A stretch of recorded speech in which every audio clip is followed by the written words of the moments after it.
Salempur seat पर किसका सितारा होगा बुलंद, किसकी होगी जीत। 24 के चुनाव में इस सीट पर क्या होने वाला है?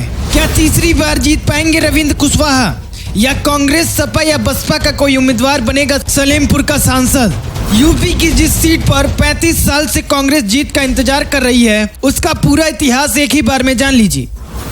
सलेमपुर लोकसभा सीट उत्तर प्रदेश की एक ऐसी सीट है जहां भाजपा ने 2014 में पहली बार जीत हासिल की थी। उसने 2019 में भी यही सफलता दोहराई, लेकिन अब जब 2024 के लोकसभा चुनाव में 10 महीने से भी कम समय बचा है, तो इस मजबूत किले पर दावेदारी सभी ओर से शुरू हो गई है। अगर विपक्ष एक साथ मैदान में उतरता है तो उसकी ताकत मुकाबले को काफी कड़ा बना सकती है। 2024 का चुनाव रविंद्र कुशवाहा के लिए भी आसान नहीं होगा। एक बार फिर कांग्रेस और सपा भाजपा को कड़ी टक्कर दे सकते हैं। इसके अलावा सुहेल देव भारतीय समाज पार्टी के प्रमुख ओम प्रकाश राजभर भी इस चुनाव में अहम भूमिका निभा सकते हैं। और अगर कहीं गलती से भी राजभर भाजपा से नाराज होते हैं और सपा कांग्रेस के गठबंधन में शामिल होते हैं, तो यह रविंद्र कुशवाहा के लिए मुश्किलें खड़ी कर सकता है। सलेमपुर सीट के समीकरण को समझने से पहले यह जान लेते हैं कि रविंद्र कुशवाहा कौन है। रविंद्र कुशवाहा सलेमपुर के 4 बार सांसद रह चुके हरिकेवल प्रसाद के बेटे हैं। यह पहले सपा में थे। के आम चुनाव में टिकट के प्रबल दावेदार होने के बावजूद सपा ने हरिवंश सहाय को सलेमपुर से अपना उम्मीदवार बनाया। इसीलिए रविंद्र कुशवाहा ने भाजपा का दामन थाम लिया। राजनीतिक समीकरणों को देखते हुए भाजपा ने रविंद्र को मैदान में उतारा। इस चुनाव में उन्हें 3,92,213 वोट मिले थे।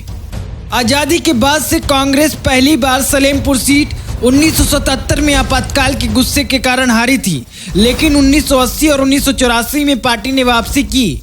हालांकि बोफोर्स घोटाला सामने आने के बाद सलेमपुर जीतने का कांग्रेस का सपना टूट गया। हर बार हर चुनाव में उसे हार का सामना करना पड़ा।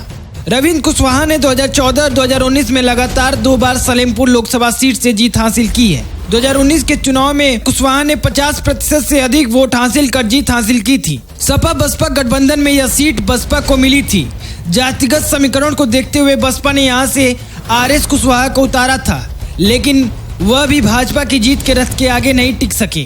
कांग्रेस के राजेश मिश्र समेत सभी 13 प्रत्याशियों की जमानत तक जब्त हो गई थी। अब सलेमपुर सीट का समीकरण समझ लेते हैं। सलेमपुर लोकसभा में 5 विधानसभा क्षेत्र शामिल हैं, जिसमें भाटपा रानी, सलेमपुर, बेलथरा रोड, सिकंदरपुर और बांसडीहा शामिल हैं।